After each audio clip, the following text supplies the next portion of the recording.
ఎలక్షన్లు ఏవైనా సభలు సమావేశాలు సోషల్ మీడియా ఇన్ఫ్లుయెన్సర్లతోటే ఈరోజు ఎలక్షన్ స్టార్ట్ అయిపోయినాయి. ఎందుకంటున్నా ఈ మాట అంటే ఇప్పుడు రాబోయే రోజులల్లో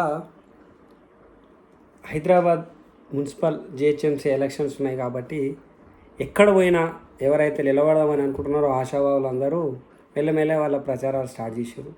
దాంట్లో మెయిన్ ప్రధాన పాత్ర ఏముందంటే సోషల్ మీడియా ఇన్ఫ్లుయెన్సర్ వాళ్ళ హవా ఫుల్ నడుస్తుందని చెప్పుకోవాలి.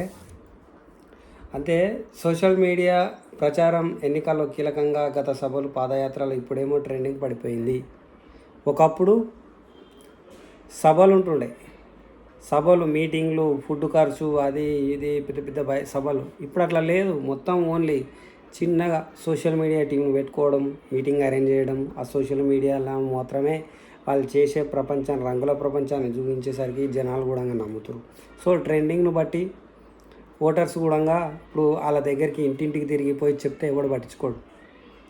వాళ్ళని నమ్మినటువంటి ఒక లీడర్, ఒక ఇన్ఫ్లుయెన్సర్ని వాళ్ళు ఫాలో అవుతారు కాబట్టి ఆ ఇన్ఫ్లుయెన్సర్తో చెప్పిస్తే వాళ్ళు బాగా నమ్ముతారు. ఇంకోటి ఏంటంటే పక్కకు మాట్లాడుకున్నటువంటి ఇద్దరు వ్యక్తులు చూడండి, ఎప్పుడు చూసినా ఫోన్ చేతిలో పెట్టుకొని ఫోన్నే చూస్తారు. అంటే మనం ఫోన్లో ప్రచారం చేసిందే నమ్ముతారు తప్ప ఒక వ్యక్తి వచ్చి డైరెక్ట్గా వచ్చి చెప్తే ఈరోజు జనాలు నమ్మేటటువంటి పరిస్థితి లేదు. కాబట్టి సోషల్ మీడియా ఇన్ఫ్లుయెన్సర్ల హవా ఫుల్ నడుస్తుందని చెప్పుకోవాలి. అందుకే రాజకీయ నాయకులు కూడా ఏం చేస్తారంటే సోషల్ మీడియా సంబంధించినటువంటి వాళ్ళనే ఎక్కువగా దగ్గర పెట్టుకొని వాళ్ళకి డబ్బులు వాళ్ళతోటి ప్రచారం చేయించుకుంటారు అనమాట. ఇంకోటి ఏంటంటే ఖర్చు ప్యాకేజీ. సోషల్ మీడియా మొత్తంగా చెప్పాలంటే ఇప్పుడు ఎన్నికల్లో గెలుపు సోషల్ మీడియాలోనే ఉంది. ఒక వ్యక్తి మొత్తం గెలుపు ఓటములు సోషల్ మీడియానే నిర్ణయిస్తారు. పదే ఒక విషయాన్ని పదే చెప్పేసరికి జనాలు కూడా అవును అని చెప్పి నమ్మేటటువంటి పరిస్థితి, వాళ్ళ మైండ్ సెట్ అట్లా ఉంటుంది. కాబట్టి ప్రధానంగా వాళ్ళు చేసే మంచి పనులతో పాటుగా సోషల్ మీడియా కూడా కీ రోల్ ప్రధానంగా పోషిస్తుంది అని చెప్పి చెప్పుకోవచ్చు అన్నమాట. ఇక అసలు కంటెంట్ మంచిగా సోషల్ ఇన్ఫ్లుయెన్సర్ ఎంత మంచిగా చెప్తాడు అనే దాన్ని బట్టి మాత్రమే లీడర్ల ఓటములు గెలుపులు ఆధారపడి ఉంటాయి. లీడర్ పోయి ఎంత చెప్పినా నమ్మరు, కానీ ఒక ఇన్ఫ్లుయెన్సర్ చెప్తే ఇది నిజమే అని చెప్పి ఈరోజు యూట్యూబ్ జమానా నడుస్తుంది, సోషల్ మీడియా జమానా నడుస్తుంది, సోషల్ మీడియా ఇన్ఫ్లుయెన్సర్ల జమానా నడుస్తుంది. కాబట్టి వాళ్ళు చెప్పింది ఓటర్లు నమ్ముతారు. కాబట్టి అందుకే లీడర్లు ఎక్కువగా సోషల్ మీడియాని నమ్ముకుంటారు. సోషల్ మీడియానే ప్రధానంగా ఆయుధంగా తీసుకొని ఈరోజు ముందుకెళ్ళిపోతారు ఎలక్షన్లలో. చూద్దాం మరి రాబోయే రోజులలో. ఇప్పుడు జిహెచ్ఎంసీ ఎలక్షన్స్ వస్తున్నాయి కాబట్టి ఇంకా ఆ ఎలక్షన్లల్లో ఎక్కువగా ప్రధానంగా సోషల్ మీడియా ఇన్ఫ్లుయెన్సర్ హవా నడుస్తుంది అని చెప్పుకుంటారు. చూద్దాం వీళ్ళు ఎలక్షన్లల్లో ఎంత ప్రభావితంగా క్రియాశీలకంగా మారబోతున్నారు ఇన్ఫ్లుయెన్సర్లు అనేది కూడా మనం ఒకటి గమనించుకోవాల్సి ఉంటుంది. అంతేకాకుండా సోషల్ మీడియానే మొత్తం నిండా నమ్ముకోకుండా లీడర్లు కూడా కేవలం ఎలక్షన్లు వచ్చినప్పుడు మాత్రమే వాళ్ళ దగ్గర ఉండి ప్రజలలో ఉండడం కాకుండా అనునిత్యం ప్రజలు కూడా కొంచెం గమనించుకోవాలి. సో వీళ్ళు గెలిస్తే మనకి ఎప్పటికీ మన దగ్గర ఉంటారా, గెలవకంటే ముందు మనతోటి ఎట్లా ఉన్నాడు, మరి ఎలక్షన్లు స్టార్ట్ అయినాక మనతోటి ఎట్లుంటున్నాడు అనేది కూడా ఒకటి మనం గమనించుకోవాలి. సోషల్ మీడియాలో చెప్పింది నమ్మాలా వద్దా అనేది మీ ఆలోచన.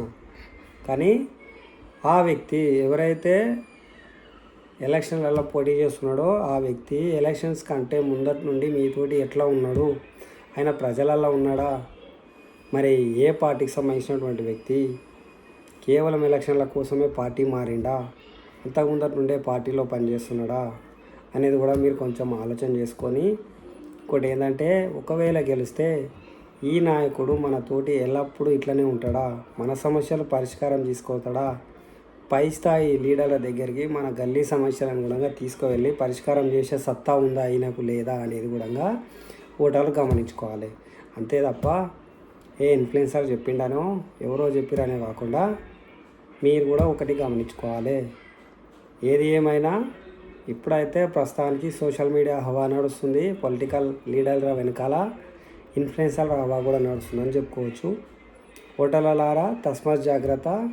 మీకు నచ్చిన పార్టీకి మీకు నచ్చిన వ్యక్తికి, మీకు ఎప్పటికీ పబ్లిక్లో ఉండి మీకు సేవ చేస్తాడు అనుకునేటటువంటి వ్యక్తికి మీరు ఆపదలో ఉన్నప్పుడు కూడా ఎప్పటికీ మీకు అందుబాటులో ఉండేటటువంటి వ్యక్తికి మాత్రమే ఓటు వేయండి.